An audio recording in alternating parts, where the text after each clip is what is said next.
All right, I am on my way to meet the biggest celebrity in Georgia, an undisclosed location. I can't tell you where we are. And yeah, you guessed it. We're on the mascot beat again. Let's go. Hey, buddy. It's okay. I am here with Charles Seiler, who is the lucky man who gets to take care of UGA. Now, how did you get into such an important, really, there are no words to describe what an honor it is to meet him. How did you become the steward of this dog? In 1956, my parents were students in Athens. Someone gave us an English bulldog, white English bulldog. And my dad at the time was working his way through law school, and he was working in the ticket office. And one Saturday before the Florida State game, the dog and my dad and everybody else was down at the fraternity house, and my mom had made the dog a red jersey out of a Child's 5 and Dime t-shirt and had put G made out of cloth on the shirt and took him down to the fraternity house. And after a few iced teas, they all decided, let's take him to the game. So they took him to the game up in the stands. Come Monday, Coach Butts calls my dad, and my dad says, oh my God, I think I'm gonna get fired. And Coach Butts, in his gruff way, sat back and said, Sonny, we like what you did. We want him at every game. And that's how it started. They went rogue, and it turned into the greatest Georgia tradition.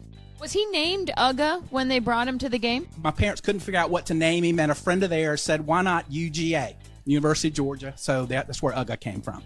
That is amazing. Look at him. He's back in his little pen here. Somebody's going to turn his bathwater on. Oh, that might happen later, UGA, but you didn't hear it from me. Now, can you walk me through a game day for UGA? He will generally put his paw in my face at 6 a.m. wanting to go walk, and then he'll come back in for breakfast. And then we start working out his TV arrangements, interviews, people coming by to see him and all that kind of stuff. And then generally 2.5 hours before kickoff, we kind of put him off limits, let him chill, and he'll go catch a nap. And one quick walk, put him in the car, and then we're off to the stadium.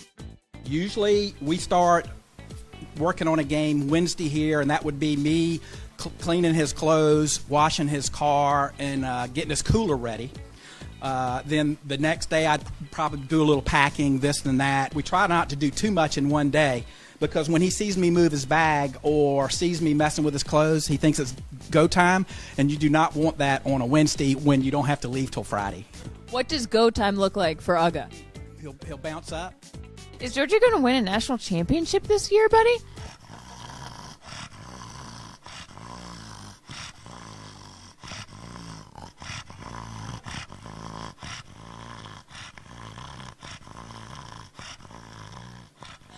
He is the cutest thing I've ever seen.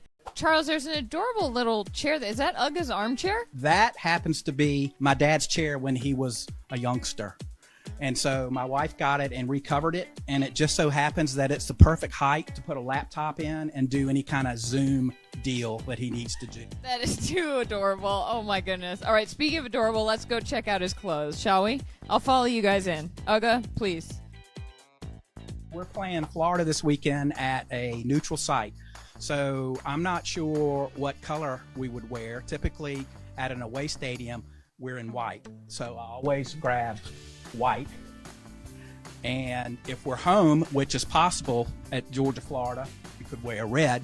And if the seniors decide and Kirby wants to be Mr. Sneaky, he could wear black. Wow. Try to be prepared. The only other thing that I have, this is Halloween weekend. Here we've got Spider-Man and we've got Batman. And then the other thing I've got here is we are at the end of Breast Cancer Awareness Month. And it just so happens that the lady that makes UGA's jerseys fought breast cancer and won. And so she sent this to us and asked us to use it whenever we could. And it just so happens he wore it in the homecoming parade 2 weeks ago. Is that a referee jersey in there, I see? Is that another costume? Yeah, there's referee, there's Superman. Oh, you didn't see that. Oh my goodness. This is black tie. Does he go to black tie events? He does. That's just about the cutest thing I've ever seen in my entire life.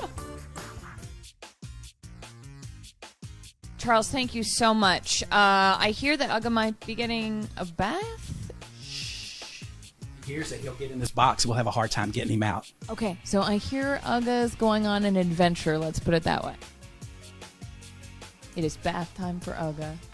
Don't know how he feels about it, but it's happening. Ugga, we're about to watch you get. Oh boy, here we go.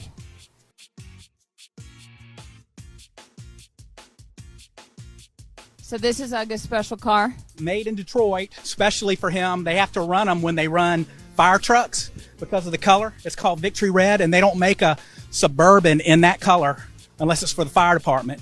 And it's got a big rear end, which means a bigger oil cooler, and it allows us to run the car nonstop with his air running, and we try to keep it 65 degrees in there for him.